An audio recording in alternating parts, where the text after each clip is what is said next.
Hitchhiker, the last ride. The moon hung low and full over the winding backroads of Montana, casting an eerie silver light over the endless expanse of desolation. The air was bitterly cold, the kind of cold that gnaws at the skin and creeps into the bones. Gravel crunched under the worn soles of Alex's boots as he trudged along the shoulder of the lonely road, his breath fogging in the icy air. He'd been walking for hours, and every muscle in his body ached. His thumb shot out instinctively as a pair of headlights emerged in the distance, bouncing along the uneven road. The car slowed, a battered, rust-streaked pickup truck with a single working headlight. It stopped a few feet ahead of Alex, the passenger door creaking open. Behind the wheel sat a wiry man with stringy, shoulder-length hair, his face weathered and gaunt like he'd been carved from the Montana wilderness itself. "Where are you headed?" the driver asked, his voice creepy, lips curling into a crooked grin. "Wherever you're going," Alex replied, tossing his bag into the footwell and climbing in.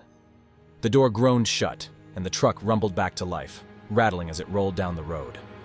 "Name's Jeb," the driver said, glancing at Alex with sharp, hawk-like eyes that lingered a little too long.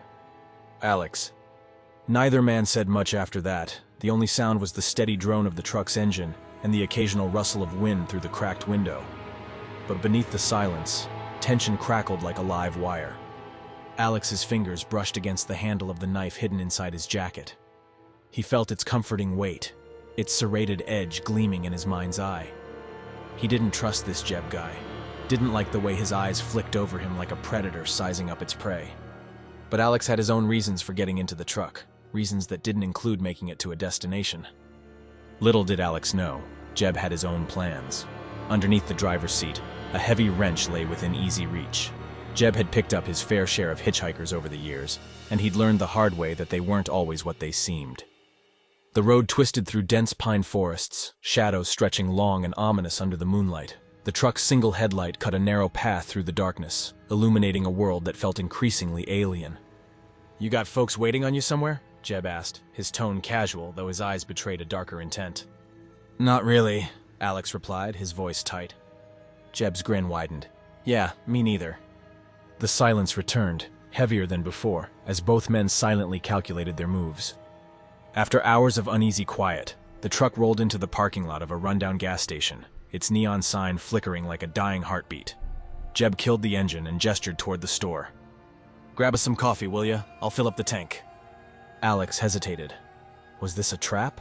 But he nodded, slipping out of the truck and stepping into the harsh fluorescent glare of the gas station.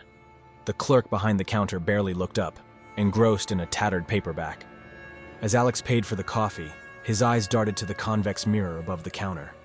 Jeb was still outside, hunched over the gas pump, but something else caught Alex's attention. A shadow moving in the periphery, creeping toward the truck. A man emerged from the shadows, his face obscured by a black ski mask. He moved with practiced stealth, his fists clenched tight, a glint of something metallic catching the light. Alex froze, his instincts screaming at him to run, but his feet were rooted to the grimy tile floor. Outside, Jeb straightened up, the weight of the wrench heavy in his hand. He'd been planning to deal with Alex once they were back on the road, but the masked figure threw a wrench in his own plan. The thief stepped closer. "Keys! Wallet! Now!" Jeb's lips curled into a snarl. He wasn't about to go down without a fight. Meanwhile, Alex slipped out of the store, coffee cups in hand. He saw the scene unfolding and dropped the cups, reaching instinctively for his knife. The thief's head snapped toward Alex, his shoulders tensing. His gloved hand dipped into his pocket, retrieving a set of brass knuckles that gleamed wickedly in the dim light. What followed was chaos. Jeb lunged first, swinging the wrench in a wide arc, but the thief ducked low and drove his fist into Jeb's stomach with a sickening thud. The force of the blow doubled Jeb over, and the wrench slipped from his grasp, clattering onto the pavement. Alex seized the moment, charging at the thief with his knife.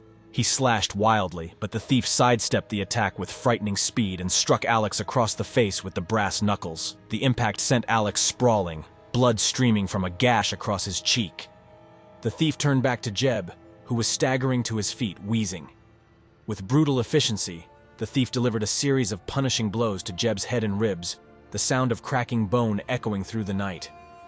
Jeb collapsed in a heap, his body twitching before falling still. Alex tried to crawl away, but the thief was on him in an instant, slamming a knee into his back and driving the brass knuckles into the base of his skull. Alex's vision blurred, and darkness swallowed him whole. The thief stood over the bodies, his chest heaving, his breath forming clouds in the freezing air. He wiped the brass knuckles clean on Jeb's jacket and surveyed the scene with cold detachment. After rifling through their pockets, he climbed into the pickup truck, the leather seats sticky with blood. The engine roared to life, and the thief drove off into the Montana wilderness, the truck's single headlight disappearing into the darkness. The gas station parking lot fell silent again, save for the faint hum of the flickering neon sign. The road stretched on, indifferent and unyielding, its secrets buried beneath the frostbitten soil. And somewhere down that endless highway, the thief drove on, his shadow merging with the night, leaving behind only death and the haunting echo of desperation.